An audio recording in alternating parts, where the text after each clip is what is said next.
नमस्कार। Girl astrology में एक बार फिर से आपका स्वागत है।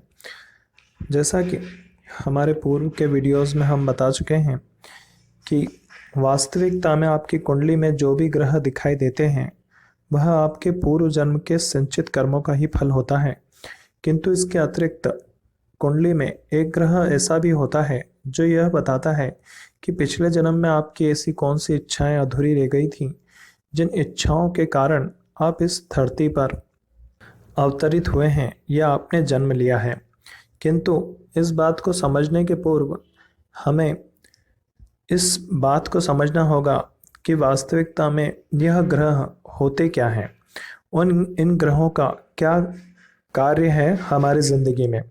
क्यों बृहस्पति को शुभ कहा जाता है, शुक्र को शुभ कहा जाता है, वहीं शनि को, राहु, केतु और मंगल जैसे ग्रहों को अशुभ बताया जाता है। आखिर वो ऐसे कौन से कारण थे जिसके कारण से इन ग्रहों को अशुभ बताया गया और दूसरे ग्रहों को शुभ बताया गया। आज इसी पर हम आपसे चर्चा करेंगे। साथ ही हम आपको कुंडली के उस ग्रह के विषय में भी बताएंगे जिस ग्रह के कारण यह पता लगता है कि हमारी पिछले जन्म में कौन सी इच्छाएं अधूरी रह गई थी, जिन्हें पूरा करने के लिए हम इस धरती पर आए हैं। तो पहले हम यह जान लेते हैं कि वास्तविकता में हमारे धार्मिक ग्रंथों में जो बातें लिखी गई हैं वह कितनी सत्य हैं। क्योंकि हमारे धार्मिक ग्रंथों में बताया गया है कि यह पृथ्वी मृत्युलोक है और इंसान को मरने के बाद स्वर्ग लोक जाना होता है। वहाँ स्वर्ग और नरक दो तरह के लोक होते हैं। उन्हीं लोकों में से इंसान को अपने कर्म भुगत कर वापस इसी पृथ्वी लोक पर आना होता है। यदि हमने अच्छे कर्म किए हों तो हम स्वर्ग लोक में जाते हैं, और यदि हमने बुरे कर्म किए हों तो हम नरक लोक में रहते हैं। स्वर्ग लोक, नरक लोक के अतिरिक्त एक और जगह है जिसे मृत्यु लोक कहा जाता है, वह पृथ्वी है। और केवल पृथ्वी पर ही मृत्यु होती है, इसीलिए इसे पृथ्वी लोक कहा जाता है।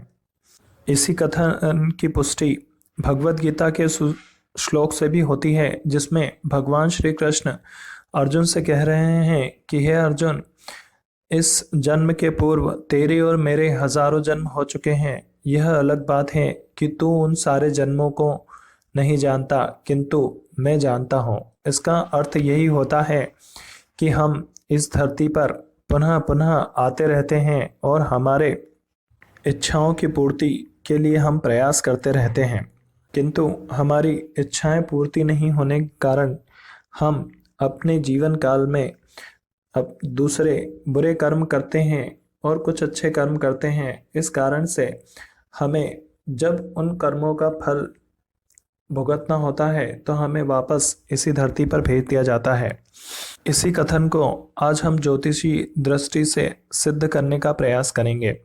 सर्वप्रथम हम यदि एक मेष लग्न की कुंडली देखें, जो कि काल पुरुष की कुंडली भी कही जाती है। ज्योतिष में यदि आप पराशरी नियम को मानते हैं तो वहाँ काल पुरुष की कुंडली का विशेष महत्व होता है। वहीं वैदिक ज्योतिष में भी काल पुरुष के अंगों को विशेष महत्व दिया गया है, क्योंकि भले ही किसी भी लग्न की कुंडली क्यों ना बन रही हो, किसी भी राशि की कुंडली क्यों ना बन रही हो, किंतु उसमें काल पुरुष की कुंडली का विशेष महत्व होता है। अब हम इसी काल पुरुष की कुंडली को आधार बनाते हुए आपको यह समझाने का प्रयास करेंगे कि वास्तविकता में क्या कारण है कि हमारे धार्मिक ग्रंथों में ऐसी बातें लिखी हुई हैं जिन्हें हमारे ऋषियों मुनियों ने बड़ी सोच समझ कर लिखा होगा। वास्तविकता में इसे लिखने के पीछे कोई ना कोई कारण तो अवश्य रहा होगा। देखिए, अब ये काल पुरुष के अंगों की अर्थात यह मेष लग्न की कुंडली बन रही है। इस मेष लग्न की कुंडली में मंगल को सर्वोच्च स्थान प्राप्त है, तो यहाँ मंगल को पहला राशि मंगल को ही प्राप्त है। वहीं जिसे जन्म कहा जाता है वो यहीं से प्रारंभ होता है। यहाँ जन्म में यदि आप मेष लग्न में देखें तो यहाँ 3 नक्षत्र होते हैं। उन 3 नक्षत्रों में सबसे पहला जो नक्षत्र होता है वह केतु का नक्षत्र होता है, जिसे अश्विनी नक्षत्र कहा जाता है। वहीं दूसरा नक्षत्र शुक्र का होता है, जिसे भरणी नक्षत्र कहा जाता है, और तीसरा नक्षत्र यहाँ सूर्य का होता है जिसे कृत्तिका नक्षत्र कहा जाता है। इन तीनों नक्षत्र के साथ जहाँ एक मनुष्य का जन्म होता है, वहीं यदि आप कुंडली के अष्टम भाव को देखें तो वहाँ मंगल की 8वीं राशि अर्थात वृश्चिक राशि बनी हुई है। इसे मृत्यु स्थान भी कहा जाता है। जो लोग कुंडली के बारे में जानते हैं उन्हें यह पता होगा कि जहाँ लग्न को जन्म लग्न माना जाता है, वहीं कुंडली के अष्टम भाव को मृत्यु भाव कहा जाता है। यहाँ जाने पर किसी भी चीज़ की मृत्यु हो जाती है। अब यहाँ पर देखिए, मंगल को यहाँ पुरुष बताया गया है, वहीं उस पुरुष की जहाँ जन्म हो रहा है उससे अष्टम भाव में उसकी मृत्यु भी निश्चित है। मतलब जिस समय इंसान का जन्म होता है उसी समय उसकी मृत्यु भी निश्चित हो जाती है। वहीं दूसरी ओर उसके ठीक सामने वाला भाव जो होता है वह उसके जीवन साथी का होता है। तो उसके अगर ठीक सामने देखें हम तो तुला राशि एक शुक्र की राशि बनती है। शुक्र यहाँ स्त्री प्लैनेट या फीमेल प्लैनेट कहा गया है, स्त्री ग्रह कहा गया है। वहीं जहाँ मेष अर्थात मंगल को पुरुष बताया गया है, वहीं स्त्री का कारक शुक्र को स्त्री बताया गया है। और इसी कारण से काल पुरुष के अंगों में जहाँ प्रथम भाव हमारा खुद स्वयं का होता है, वहीं सप्तम भाव हमारी पत्नी का या हमारे जीवन साथी का होता है। क्योंकि यदि इसी कुंडली को हम पलट दें तो यहाँ पर तुला लग्न की कुंडली बनेगी, और जहाँ यह एक स्त्री लग्न की कुंडली बन रही है, वहीं उसके भी यदि हम 8वें भाव में देखें तो वहीं पर फिर उसी शुक्र की ही दूसरी राशि अर्थात वृषभ राशि आ रही है। इससे यह तो तय हो जाता है कि हमारे जन्म के समय ही हमारी मृत्यु भी तय हो जाती है। मतलब यह क्लियर हो जाता है कि यहाँ पर जिस व्यक्ति ने जन्म लिया है उसे मरना है। इसी कारण से हमारे अष्टम भाव में बैठा ग्रह यह बताता है कि हमारी मृत्यु किस तरह से होगी। अर्थात यदि अष्टम भाव को कोई पाप ग्रह देख रहा हो तो ऐसी स्थिति में व्यक्ति की मृत्यु उसी प्रकार से होती है जिस प्रकार से जो ग्रह उसे देख रहा हो। अर्थात यदि यहाँ पर इस अष्टम भाव को मंगल देख रहा हो या अन्य कोई पाप ग्रह देख रहा हो, जैसे कि हम पूर्व पॉलिटिकल लोगों की कुंडली में इस टेक्निक का उपयोग करके देख सकते हैं। जैसे कि यदि आप राजीव गांधी या फिर इंदिरा गांधी की कुंडलियों में देखेंगे तो आप पाएंगे कि इन कुंडलियों में अष्टम भाव में या तो मंगल स्वयं थे या मंगल की दृष्टि थी। इसी कारण से कहीं ना कहीं उनकी मृत्यु किसी एक्सीडेंट शॉर्ट डेट में हुई थी।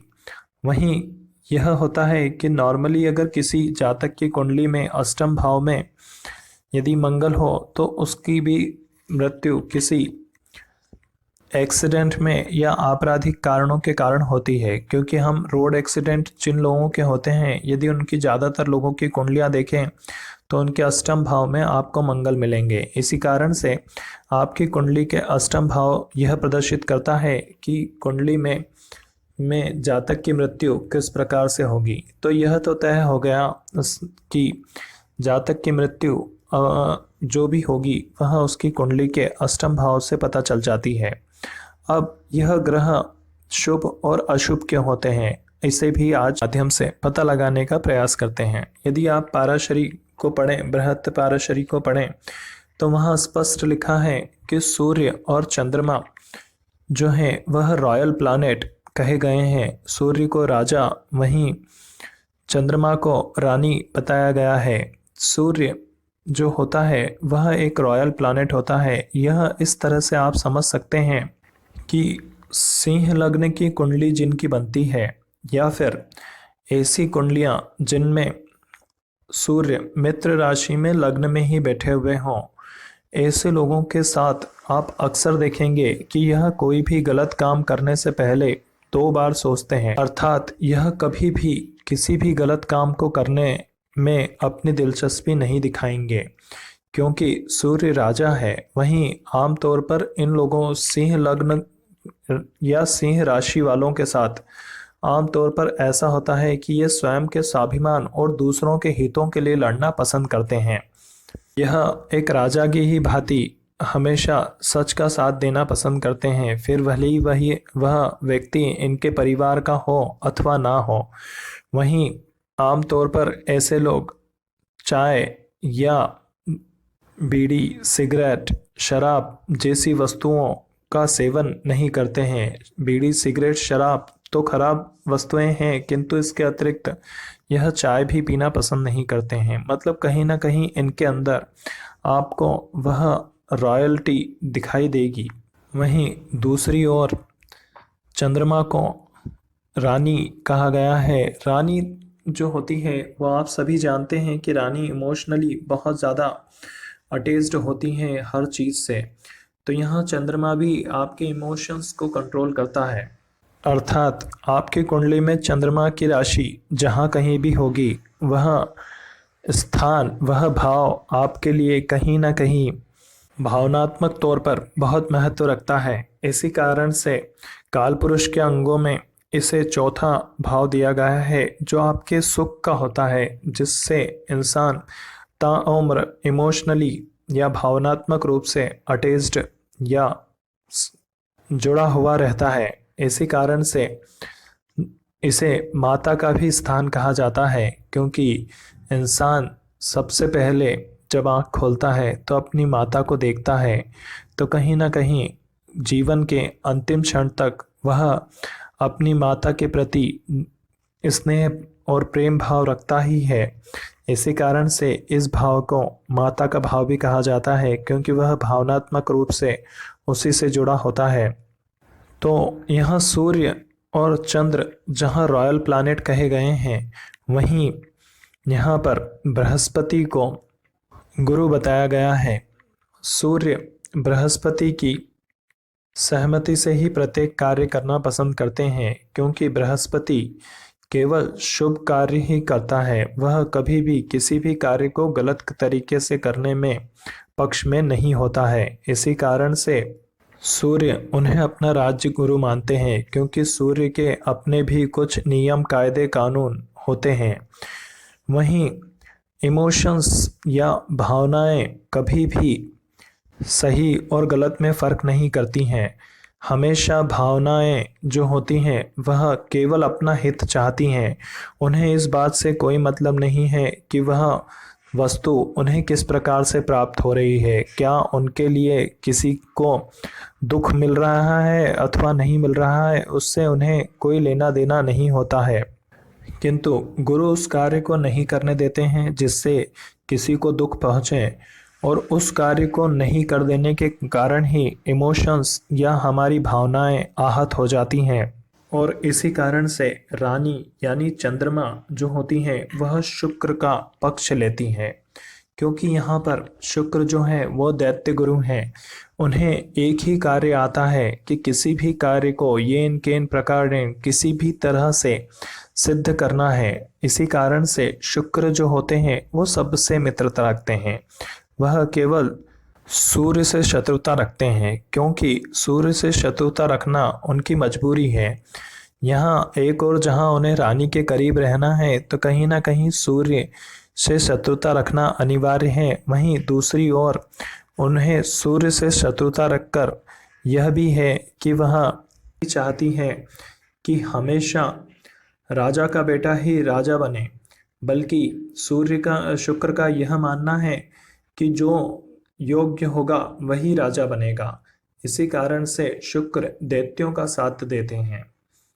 तो यहाँ सूर्य जहाँ एक और राजा हैं, वहीं चंद्रमा रानी है जो इमोशंस कंट्रोल करती हैं। राजा जो सबके हितों का ध्यान रखते हैं, वहीं इमोशंस का ध्यान हमारी रानी मतलब चंद्रमा रखती हैं। बृहस्पति जहाँ सूर्य को पूरा सपोर्ट करते हैं और जहाँ किसी गलत कार्य को करने से मना करते हैं, वहीं शुक्र प्रत्येक कार्य को करने के लिए कोई ना कोई हल ढूंढ ही लेते हैं और उन्हें केवल किसी कार्य को करने में दिलचस्पी है, ना कि इस कार्य में दिलचस्पी है कि वह कार्य किस तरह से होगा। इसी कारण से चंद्रमा शुक्र की राशि में उच्च का हो जाता है, किंतु जब वह सूर्य के साथ होता है तो उसे अमावस का दोष लगना माना जाता है। अब इसी कथन को आसान शब्दों में समझने के लिए हम यह कह सकते हैं कि हमारा शरीर एक गाड़ी की तरह है, एक कार। मान लीजिए कि हमारा शरीर एक कार की तरह है जिसमें सूर्य आत्मा के रूप में विराजमान है, क्योंकि सूर्य को आत्मकारक भी कहा जाता है। तो सूर्य आत्मा की तरह हमारे और चंद्रमा इस गाड़ी को चला रहे हैं, अर्थात आपकी कुंडली में आपका पूरा शरीर जो है वह आपकी कुंडली ही है। एक तरह से आपकी कुंडली में सूर्य जहाँ पर भी विराजमान होंगे, इंसान का आत्मा बिल्कुल वैसी ही होगी। अर्थात यदि सूर्य अपनी उच्च राशि अर्थात मेष राशि में होंगे तो आपकी मेष राशि जो होती है काल पुरुष के अंगों में सर पे कही जाती है। तो इस कारण से वह सदैव आपके दिमाग से में रहेंगे और आप भले कर्म ही करेंगे। इसी कारण से सूर्य को उच्च स्थान मेष राशि में ही प्राप्त होता है और ऋषि मुनि इसे बहुत अच्छा मानते हैं। इस कारण से आपकी आत्मा सदैव कहीं ना कहीं आपके लिए आपके कर्मों से प्रसन्न रहेगी, खुश रहेगी और आपको प्रयास करेगी कि आप सदैव ही अच्छे कर्म करें। वहीं दूसरी ओर यदि सूर्य आपकी किसी भी बुरे भाव में शत्रु राशि में अर्थात जैसे नीच राशि में कहीं या 6 8 12 में बैठे हुए तो ऐसी स्थिति में आपका आत्मा कहीं ना कहीं अंदर से प्रसन्न नहीं रहेगी। इसी कारण से जब कुंडली का विश्लेषण किया जाता है तो सर्वप्रथम सूर्य और चंद्रमा को देखा जाता है, अर्थात आपकी जो गाड़ी है उसकी बैक साइड की सीट पर सूर्य कहाँ विराजमान है। यदि वह उच्च राशि में विराजमान है, इसका अर्थ है कि आपकी आत्मा कहीं ना कहीं संतुष्ट है। वहीं यदि वह नीच राशियों में विराजमान है या शत्रु राशि में विराजमान है तो उसमें अंदर से एक पीड़ा सी रहेगी। जब तक आप जीवन जिएंगे तब तक कहीं ना कहीं आपके वह पीड़ा आपको दिखाई देगी। वहीं इस गाड़ी को जो चला रहा है मतलब ड्राइवर सीट पर जो मौजूद है वह है हमारी रानी। मतलब चंद्रमा को यहाँ रानी कहा गया है और चंद्रमा ड्राइवर की भूमिका निभा रही है। इसी कारण से आप अपने जीवन में जिनके कुंडली में चंद्रमा उच्च के हो जाते हैं वह मन से बहुत ज़्यादा संतुष्ट रहते हैं। भले ही आत्मा से संतुष्ट होना हो किंतु वह उनका मन बहुत चंचल रहता है। जिधर वह जाना चाहें उधर ही मुड़ जाते हैं। वह सही और गलत को नहीं देखते हैं। वह प्रयास करते हैं कि केवल और केवल वह अपनी मन की सुने और इंसान के साथ भी यही होता है। वह जब अपने मन की सुनता है तो कहीं ना कहीं वह उन्हीं कार्यों को करता है जिसे उसे मन पसंद करता है। इसी कारण से इस यहाँ पर ड्राइवर की भूमिका जो दी गई है वह चंद्रमा को दी गई है। तो सूर्य और चंद्रमा दोनों गाड़ी के अंदर विराजमान हैं। इस कारण से वह दोनों रॉयल प्लैनेट हैं और यही कारण है कि जब भी कुंडली का विश्लेषण किया जाता है तो सर्वप्रथम हमें केवल 2 प्लैनेट्स को देखना होता है कि सूर्य और चंद्रमा की पोजीशन क्या है या उनकी स्थिति क्या है। वह मित्र राशि में है अथवा शत्रु राशि में है कि इंसान अंदर से कैसा है यह पता चल जाता है। इसी कारण से जहाँ एक और सूर्य हमारे पिता की भूमिका निभाते हैं जो कि थोड़े से स्ट्रिक्ट होते हैं, वहीं चंद्रमा हमारी माता की भूमिका निभाती है जो कहीं ना कहीं हमसे प्रेम रखती है और हमारी हाँ में हाँ मिलाने में का प्रयास करते हुए कहीं ना कहीं पिता को मनाने का कार्य भी करती हैं। मतलब हमारी हर अच्छी या बुरी जिद को पूरी करने का कार्य हमारी माता करती हैं। वहीं हमारे पिता प्रयास करते हैं कि हम गलत राह पर ना जाएं और जहाँ तक हो सके हम सही राह पर जा रहें। इसी कारण से सूर्य को पिता कहा गया है और चंद्रमा को माता कहा गया है। तो हमारे पूर्व के जो भी कर्म रहे हैं, उन कर्मों को हम पूरा करने के लिए और उन्हें भुगतने के लिए ही हम इस धरती पर आए हैं। वहीं दूसरी ओर हम मतलब सूर्य जो होता है वह यह डिसाइड करता है, अर्थात हमारी आत्मा अंदर से यह डिसाइड करती है, वह कहती रहती है हमसे कि सदैव अच्छे कार्य करें, माता पिता की सेवा करें, दूसरों का दिल ना तोड़ें, प्रयास करते रहें इस तरह की, क्योंकि वह जानती है कि वास्तविकता में हम इस पृथ्वी पर क्यों आए हैं। इसी कारण से वह कहीं ना कहीं हमें कचोटती रहती हैं। वह जब हम कोई बुरा कार्य करते हैं या हमसे गलती से किसी का बुरा हो जाता है तो आप देखिए कि हमें अपराध बोध फीलिंग होना लगता है। हम कहीं ना कहीं इस बात को महसूस करते हैं कि हमसे कहीं कोई गलती अवश्य हो गई है। तो हमारी आत्मा जहाँ यह एजेंडा लेकर चलती है कि हमें जीवन में केवल अच्छे कार्य कर कर और जो हमारे पूर्व जन्म के बुरे कर्म हैं उनका फल भुगत कर हमें यहाँ से चले जाना है, वहीं दूसरी ओर कहीं ना कहीं हम इमोशंस के कारण उन कार्यों को नहीं करते हैं। अर्थात सूर्य की तरफ से जब कोई ऑर्डर दिया जाता है पहले महारानी के पास आता है, क्योंकि महारानी उस गाड़ी को ड्राइव कर रही हैं। इस कारण से जब सूर्य यह किसी भी ओर चलने को कहते हैं तो वह महारानी के पास ऑर्डर पहले पहुंचता है। अब जब हमारी आत्मा कोई कार्य करने को कहती है तो सबसे पहले हमारा मन उस कार्य को करने के लिए राजी होना चाहिए। यह सबसे बड़ी बात है, क्योंकि देखिए आप किसी भी व्यक्ति को देखें, यदि आत्मा से में से निकला है कि उसे मंदिर जाना है किंतु उसका मन मंदिर जाने का नहीं है तो वह मंदिर नहीं जाएगा।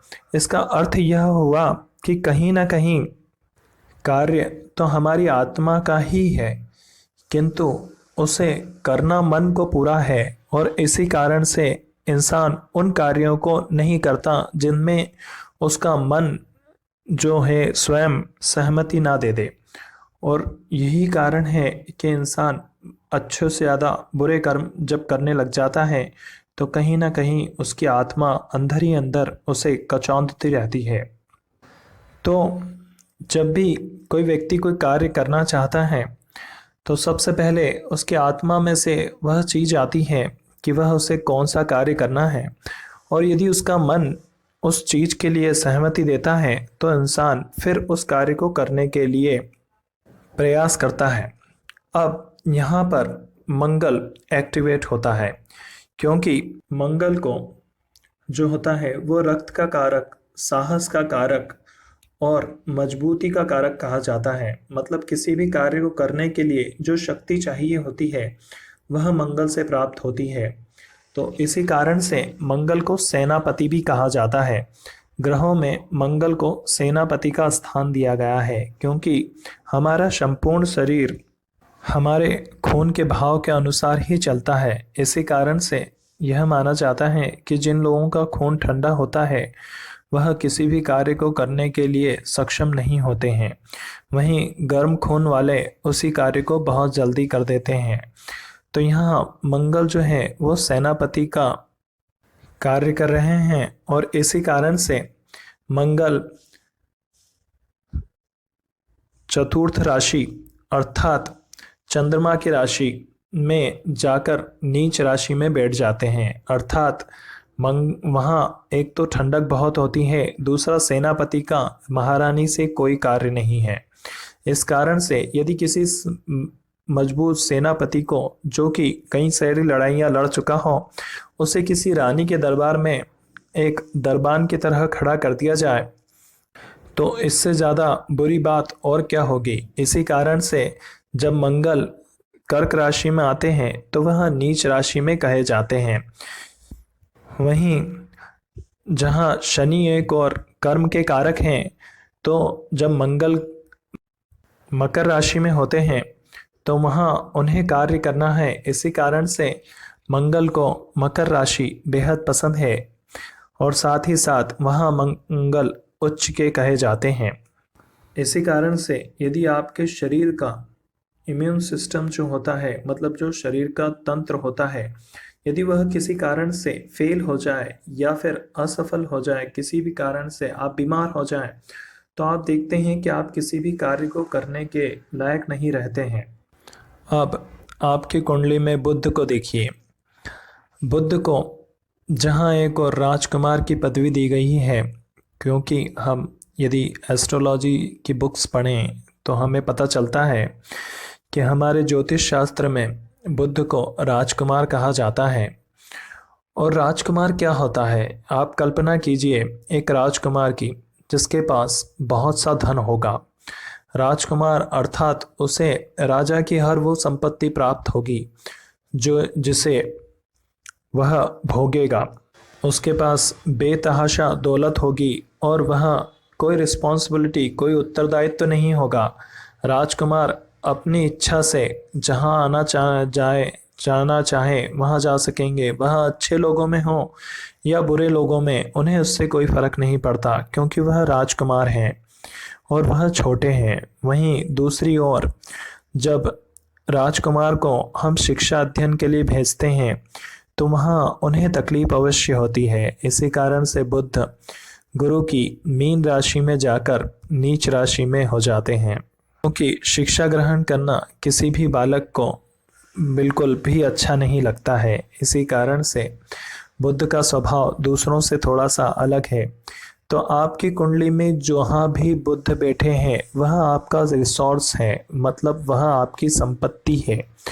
वह कहीं ना कहीं आपको यह बताती है कि आपके पास धन क्या है, आपके पास कौन सी चीज़ है जिसे आप उसका उपयोग आप कर सकते हैं। इसी कारण से मेष लग्न वालों की कुंडली में बुध तीसरे भाव में होते हैं। तो यहाँ यह कहा जाता है कि जब की राशि तीसरे भाव में हो तो इंसान बोलता इतना अच्छा है कि सामने वाला कन्विंस हो जाता है उससे। कहीं ना कहीं उसकी बातों में इतनी तारतम्यता होती है कि वह सामने वाले को कन्विंस या मना ही लेता है। इसी कारण से मेष लग्न वालों का हथियार जो होता है, तीसरे भाव को हथियार भी कहा जाता है। तो मेष लग्न वालों का या मेष राशि वालों का जो हथियार होता है वह उनकी खुद की ज़ुबान होती है। वह अपनी बातों से ही सामने वाले को मोहित कर लेते हैं और उन्हें कहीं ना कहीं मना लेते हैं। इसी कारण से मिथुन लग्न वाले और कन्या राशि वाले आमतौर पर यह मानते हैं कि उनके पास जो कुछ भी है वह उनका खुद का है, और वह थोड़े से बेपरवाह भी होते हैं, क्योंकि कहीं ना कहीं वह रिस्पॉन्सिबिलिटियाँ कम ही लेना पसंद करते हैं। तो इसी कारण से यह माना जाता है कि मिथुन लग्न या राशि वाले अथवा कन्या लग्न या राशि वाले सारे के सारे राजकुमार की भांति होते हैं। वह अपने रिसोर्सेस का, मतलब अपने संसाधनों का खूब उपयोग करते हैं। इसी कारण से यह बुध यहाँ पर अपने केवल रिसोर्सेस या संपत्तियों को ही, गेंस को ही देखता है। इसी कारण से इन्हें बाकी लोगों से कोई मतलब नहीं होता। यह आमतौर पर बुध से प्रभावित लोग जहाँ एक और केवल अपनी खुशी को ही महत्व देते हैं, वह दूसरों को इतना महत्व नहीं देते हैं। इसी कारण से उनके पिता कहीं ना कहीं उनसे नाराज़ रहते हैं और उनकी माता उनका पक्ष लेती हैं। वहीं इसी में बुध को व्यापार का कारक कहा गया है, क्योंकि वह किसी की नौकरी नहीं करना चाहते हैं। वह स्वयं का कार्य करके उन रिसोर्सेस को जनरेट करना चाहते हैं या पैसा धन अर्जित करना चाहते हैं, ताकि उन्हें और अधिक एंजॉय कर सकें या उनका लाभ उठा सकें। अब यदि किसी भी कार्य को करना है तो यहाँ दो तरीके हैं, क्योंकि दो लोग इस कार्य को करेंगे। पहला हम गुरु से पूछ लें जो कि केवल अच्छी बातों को कहेंगे। वहीं शुक्र जो होंगे वह किसी कार्य को करने में ज़्यादा दिलचस्पी लेते हैं। वह प्रत्येक कार्य को बहुत जल्दी करने का प्रयास करते हैं। इसी कारण से तुला या वृषभ लग्न के जो लोग होते हैं वह इस बात का विशेष ध्यान रखते हैं कि जो भी कार्य हो रहा हो वह सिस्टम से हो रहा हो, क्योंकि शुक्र जहाँ एक और कार्य को पूरी सिस्टम से करना पसंद करते हैं। मतलब आप एक बात देखिएगा कि जिनकी तुला या वृषभ राशि हो रही है, शुक्र की दो राशियां हैं तुला और वृषभ। यदि तुला या वृषभ राशि में से कोई एक राशि इन दोनों की हो रही है तो ऐसी स्थिति में यह निश्चित रूप से आप मान लीजिए कि शुक्र से प्रभावित लोग कहीं ना कहीं कार्य को सिस्टम से करना पसंद करेंगे। वह जानते हैं कि गुरु है कि उन्हें कार्य कौन सा करना है, यह उन्हें पता है कि सर्वाधिक प्राथमिकता जिस कार्य को देना है वह कार्य करना है। हमें अच्छे और बुरे से कोई लेना देना नहीं है। इसी कारण से शुक्र जो होते हैं, जब राहु और शुक्र जब कभी भी मिलेंगे तो वहाँ कोई ना कोई उस घर में मंगल कार्य अवश्य होगा, क्योंकि शुक्र इस बात को का प्रयास करते हैं कि कहीं ना कहीं हम इन दोनों की जोड़ी बनवा दें। भले ही गुरु कह रहे हों कि इनकी कुंडलियां नहीं मिलान हो रही हैं, किंतु शुक्र जो होगा, इसीलिए एक बात कही जाती है कि जब मंगल और शुक्र कुंडली में कहीं मिलते हैं तो ऐसे लोग प्रेम प्रसंग करने में ज़रा भी देर नहीं करते हैं।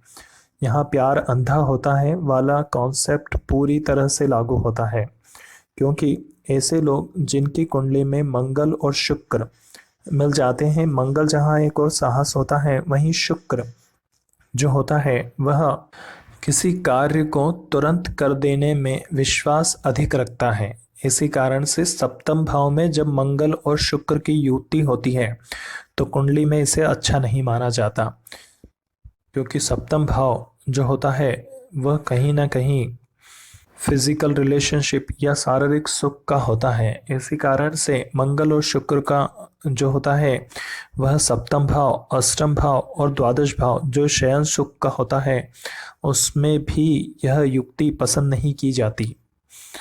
तो शुक्र इसी कारण से बुध की राशि जो है जिसमें कन्या राशि, वहाँ यह नीच राशि में होते हैं। वहीं दूसरी ओर यह गुरु से कहीं ना कहीं सहमत होते हैं। इसी कारण गुरु की राशि अर्थात मीन राशि में यह उच्च के कहे जाते हैं। अब यहाँ पर शनि का कर्म या कार्य आता है। शनि जो कि इस संपूर्ण शरीर के या इस महल के हैं, या हमारे पुराने धार्मिक ग्रंथों का माने तो इन्हें सेवक कहा गया है। तो यहाँ जब शनि हमारे कर्मों का भी कारक होते हैं, मतलब हमारे कर्म होंगे या नहीं होंगे, वो कर्म होंगे तो कैसे होंगे और क्यों हम किसी कर्म को करेंगे, तो उसके कारक जो होते हैं वो शनि होते हैं। तो यहाँ पर जब गुरु या शुक्र इस शनि को कर्म करने के लिए आदेश देते हैं तो शनि को यह समझ में नहीं आता कि उन्हें यह काम क्यों करना है, क्योंकि एक और जहाँ शुक्र शनि को कहते हैं कि ऐसा करो कि तुम इस कार्य को इस तरह से कर दो तो मैं तुम्हें यह दूंगा, अर्थात उन्हें कुछ रुपयों का लालच या किसी और तरह का लालच देकर उनसे कार्य कराना चाहते हैं।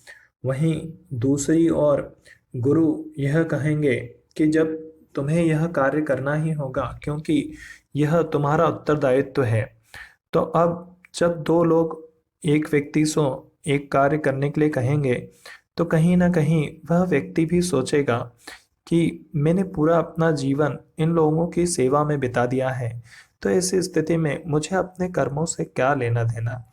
मैं तो शुक्र जैसा कहते हैं वैसा उनके साथ करता हूँ, उसी में मेरा फायदा है। क्योंकि यदि आप सामान्यतः भी देखें तो शुक्र से प्रभावित लोग कहीं ना कहीं अपने यहाँ के कर्मचारियों को बोनस, गिफ्ट या ऐसी चीज़ें दे देकर उन्हें इनकरेज करते हैं, प्रोत्साहित करते हैं, ताकि वो लोग कार्य को जल्दी करें या ज़्यादा अच्छी तरीके से करें।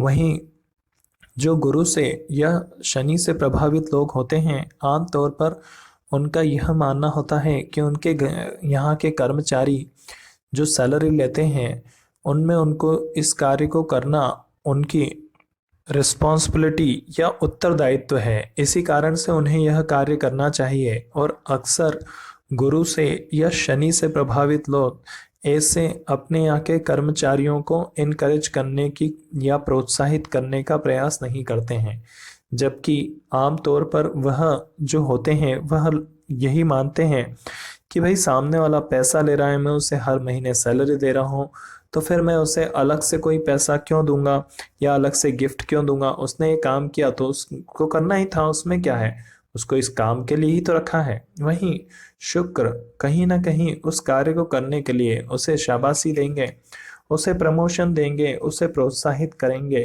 तो वह उससे अच्छा कार्य करेगा। तो यही कारण होता है कि गुरु से प्रभावित लोग कभी भी व्यापार नहीं कर सकते हैं, क्योंकि उनके साथ सबसे बड़ी समस्या होती है कि वह हर चीज को केवल और केवल नीति से देखते हैं। तो वर्तमान में जो लोग गुरु से प्रभावित हैं उन्हें कहीं ना कहीं परेशानियों का सामना इस विषय में करना ही होता है।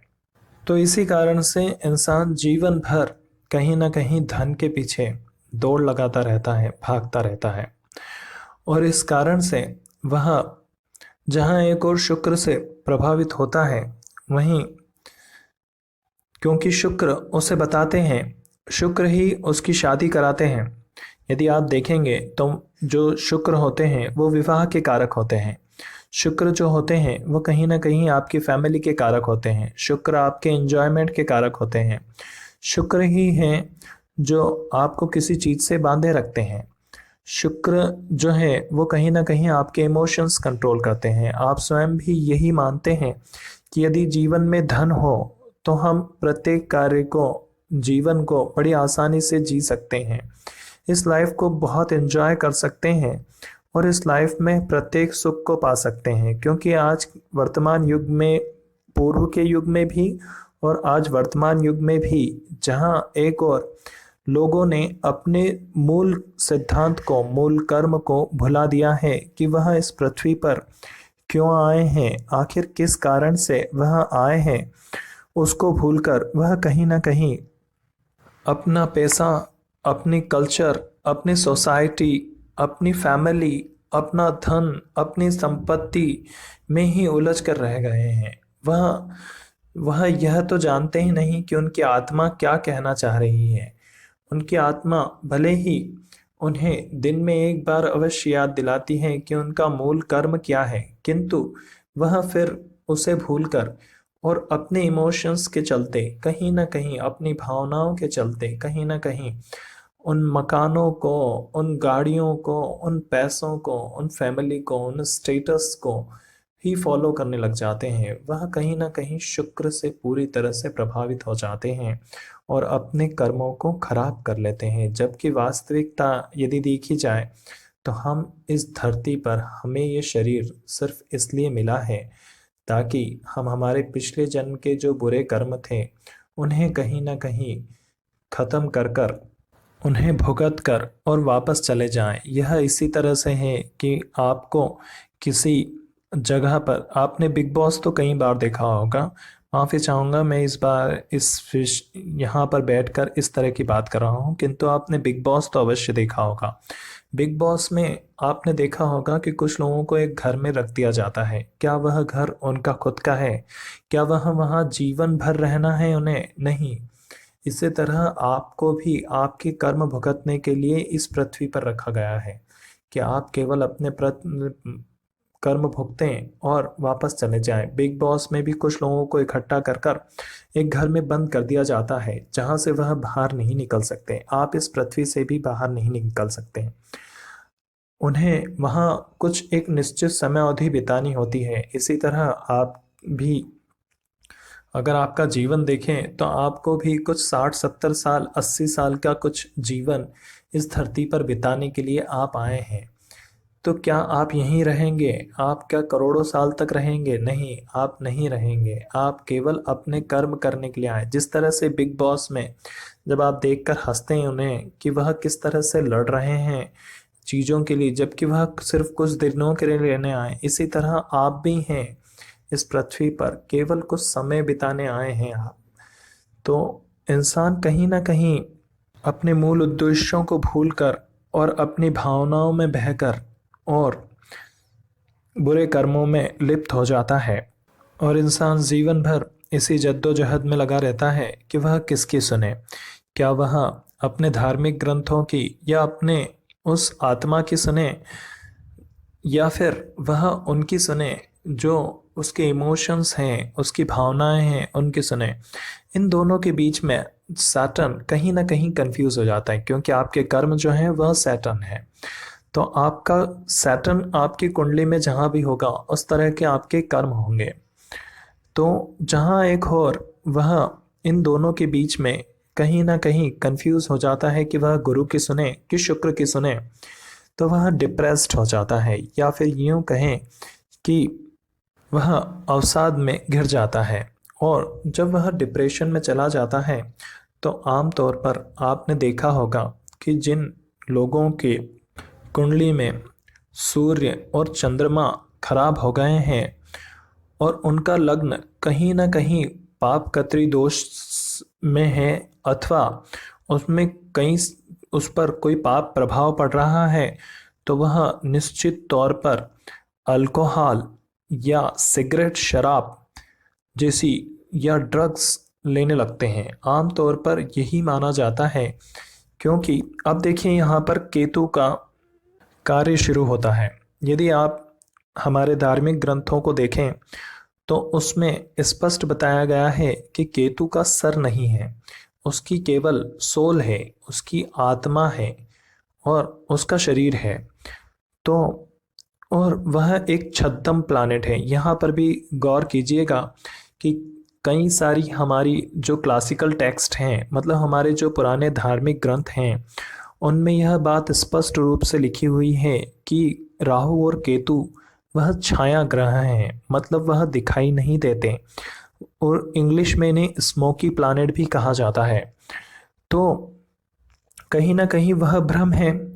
तो उस भ्रम के लिए ही इंसान फिर जब डिप्रेशन में चले जाता है, तो अब यहाँ पर उसका मून भी खराब है, उसका सन भी खराब है, सन मून दोनों खराब हो गए हैं, उसके लग्न पर कहीं ना कहीं पाप ग्रहों की दृष्टि पड़ रही है, और उसका चंद्रमा कहीं ना कहीं केतु के साथ युक्ति बना रहा है। अब आप यहाँ देखिए कि यह माना जाता है हमारे मतलब एस्ट्रोलॉजी में, यदि चंद्रमा केतु के साथ कहीं भी कंजम्प्ट हो रहा है, मतलब चंद्रमा और केतु की कहीं किसी भाव में युक्ति बन रही है, तो निश्चित तौर पर ऐसे लोग जो होते हैं उन्हें आत्माएं दिखाई देती हैं, या उन्हें ऐसी वस्तुएं दिखाई देती हैं जो वास्तविकता में होती नहीं हैं। लोग इनके बारे में अक्सर ऐसा बोलते हैं कि यह लोग बिना सर पैर की बातें कर रहे हैं, क्योंकि केतु का सर नहीं होता, ना ही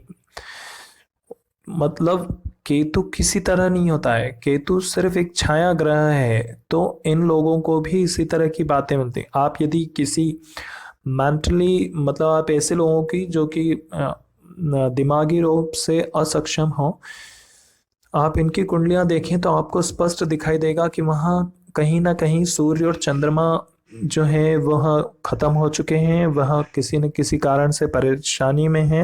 वहीं दूसरी ओर उनका केतु और चंद्रमा का जो है वो क्लोज कंजम्पशन हो रहा है, उनकी जो युक्ति हो रही है वो डिग्री जो है बहुत पास की डिग्रियां हैं दोनों की। तो यहाँ पर केतु का प्रभाव शुरू होगा। ऐसे लोग एकांत में चले जाते हैं, और ऐसे लोग अक्सर ड्रग्स या अल्कोहल का सेवन करने लग जाते हैं जब उन पर के लग्न पर बहुत अधिक पाप ग्रह पड़ते हैं। दूसरा भाव जो कहा गया है वह हमारे मुख को कहा गया है। तो ऐसा ही होता है जब दूसरे भाव पर भी शनि यदि आपके 11th हाउस में बैठा हो, तो वह तीसरी दृष्टि से आपके लग्न को देखता है। तो यहाँ पर उसकी चतुर्थ प्रभाव जो होता है, शनि का चतुर्थ प्रभाव आपके दूसरे भाव पर होता है। तो ऐसा माना जाता है कि ऐसा व्यक्ति ड्रिंक मतलब शराब का सेवन अवश्य करता होगा। अब यहाँ तो जब इस तरह से होता है तो हमारे सैटर्न जो होते हैं वो बुरी तरह से परेशान हो जाते हैं। और वह जब इंसान बहुत ज़्यादा परेशान हो जाता है तो कहीं ना कहीं वह ऐसी गलतियां करता है जो उसे नहीं करनी चाहिए। तो यहाँ जब सैटर्न बहुत ज़्यादा परेशान हो जाते हैं, उन्हें जब यह लगने लगता है कि मुझे तो अपने कर्मों को ठीक करना चाहिए, मैं कहाँ इन दोनों के बीच में उलझ कर रह गया हूँ, तो वह कहीं ना कहीं उस जो महल के लिए वह ऐसा कार्य करने लगते हैं जिसके कारण से बाकी लोगों को तकलीफ होने लगती है। अर्थात वह अपने कार्य को अपने हिसाब से ही करना पसंद करते हैं।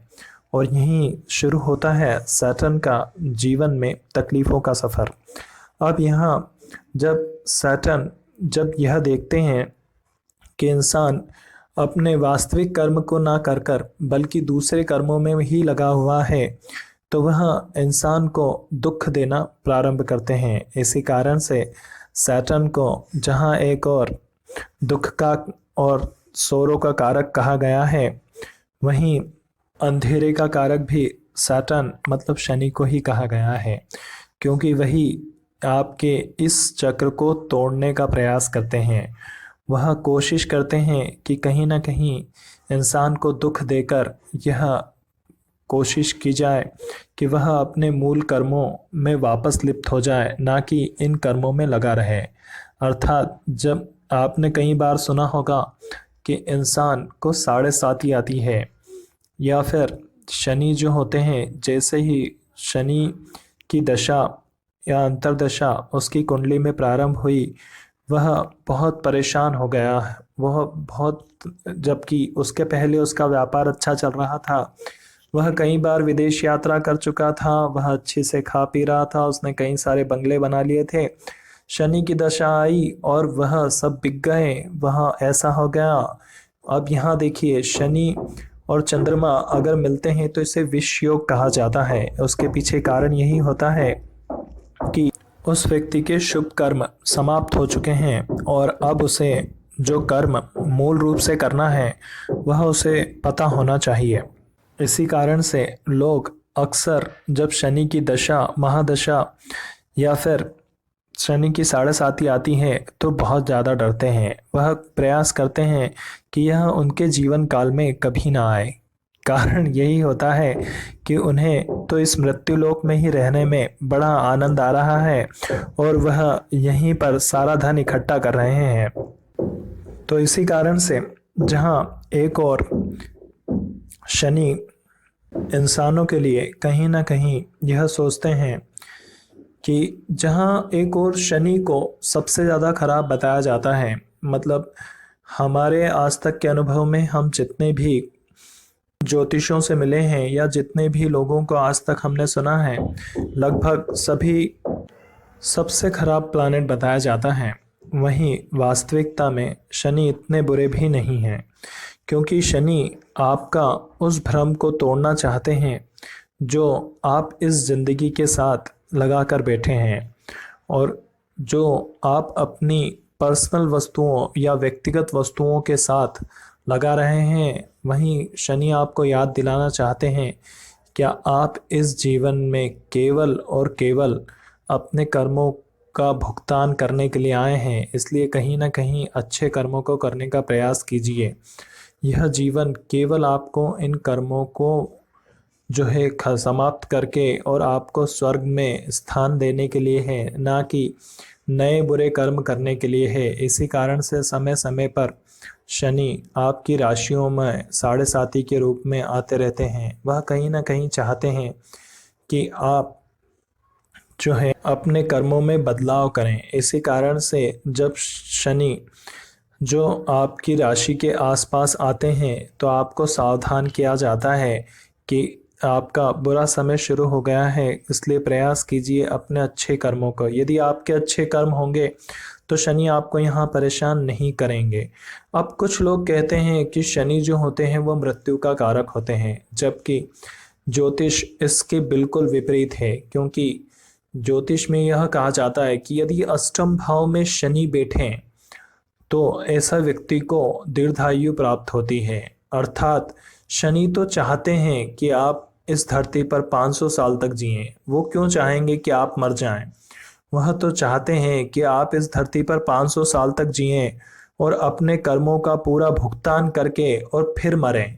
उसके पहले आप इस धरती से ना जाएं, ताकि आपको मोक्ष नसीब हो जाए, कहीं ना कहीं आपको स्वर्ग नसीब हो जाए। इसी कारण से जिन लोगों के अष्टम भाव में जब शनि होते हैं, उन लोगों को मृत्यु प्राप्त नहीं होती है। अर्थात उनको यदि कोई दुर्घटना हो भी गई हो और अंतिम समय पर यदि उनकी कुंडली में कहीं से भी शनि देख रहा हो, तो भले ही उनके मृत्यु होना हो, किंतु वह मृत्यु भी टल जाएगी। उसके पीछे कारण यही है कि शनि उस मृत्यु को कहीं ना कहीं, शनि शनि का मतलब होता है शनि, शनि मतलब धीरे, तो शनि कहीं ना कहीं प्रयास करेंगे कि उस मृत्यु को धीरे धीरे आने दें। और उस व्यक्ति को भले ही वह 10 साल बेड पर पड़ा रहे, वह पलंग पर ही पड़ा रहे, किंतु उसको जिंदा रखेंगे, उसको मृत्यु नहीं आने देंगे। वहीं आपके शुभ जो ग्रह हैं, मतलब आपकी मृत्यु के पीछे कहीं ना कहीं मंगल का हाथ होता है। मतलब जब किसी व्यक्ति की मृत्यु एक्सीडेंट में होती है, तो वहाँ मंगल होता है। वहीं अगर किसी की नेचुरल डेथ होती है, मतलब जो नॉर्मल डेथ होती है, लोगों की सामान्य मृत्यु जो होती है, उसमें गुरु का हाथ होता है। तो कहीं ना कहीं जो हार्ट अटैक से मरते हैं आमतौर पर, उन लोगों में भी सूर्य का जो उनकी कुंडली में सूर्य जो होते हैं, उसके कारण वह हार्ट अटैक से, सूर्य यदि अगर केंद्र में कहीं भी बैठे हों, तो आमतौर पर यह माना जाता है ज्योतिष में कि उस व्यक्ति की मृत्यु हार्ट अटैक से हुई होगी या ब्रेन हेमरेज से हुई होगी, क्योंकि उसमें उसे सिर्फ 2 मिनट का जो होगा दर्द होगा, उसे कुछ क्षणों के लिए ही दर्द होगा और वह मृत्यु को प्राप्त हो जाएगा। इसी कारण से जो आपके शुभ ग्रह होते हैं, वह चाहते हैं कि आपको मृत्यु जल्दी मिल जाए और आप शीघ्र अतिशीघ्र जो है वो इस पृथ्वी को, जातक शीघ्र अतिशीघ्र इस पृथ्वी को छोड़कर और स्वर्ग में चले जाएं। जो शुभ ग्रह होते हैं वह चाहते हैं कि जातक को मृत्यु जल्दी से जल्दी मिल जाए और वह जल्दी से जल्दी जो हो वह इस पृथ्वी को छोड़कर स्वर्ग में मोक्ष को प्राप्त हो जाए। किंतु जहाँ पाप ग्रह होते हैं, इन पाप ग्रहों में जो होते हैं वो राहु शनि जो होते हैं, वो सर्वाधिक दोनों पाप ग्रह बताए गए हैं। तो राहु जो होता है कुंडली में, मैं आपको बताऊंगा कि राहु क्यों होता है। वास्तविकता में आपकी कुंडली में राहु जहां पर भी बैठा होता है, राहु आपकी मतलब जातक की कुंडली में जहां पर भी बैठा होता है, उस राशि को देखकर आप यह पता लगा सकते हैं, उस भाव को देखकर आप पता लगा सकते हैं कि आप इस जन्म में क्यों अवतरित हुए हैं, आपकी कौन सी ऐसी अधूरी इच्छाएं थी जिन्हें पूरा करने के लिए आप इस जन्म में अवतरित हुए हैं। यदि आप राहु को देखें, तो राहु जो होते हैं वह छठे भाव में एग्जॉल्टेड होते हैं, या उनकी राशि जो कही गई है वो छठा भाव कहा गया है। छठा भाव जो होता है रोग ऋण और मृत्यु का होता है, रोग ऋण और शत्रुता का होता है। तो हमारे जीवन में जब हम कुछ ऐसा होता है कि हम कोई चीज हमारे मन में रह जाती है और हमारी मृत्यु हो जाती है, तो ऐसी स्थिति में राहु हमें वापस लेके आते हैं।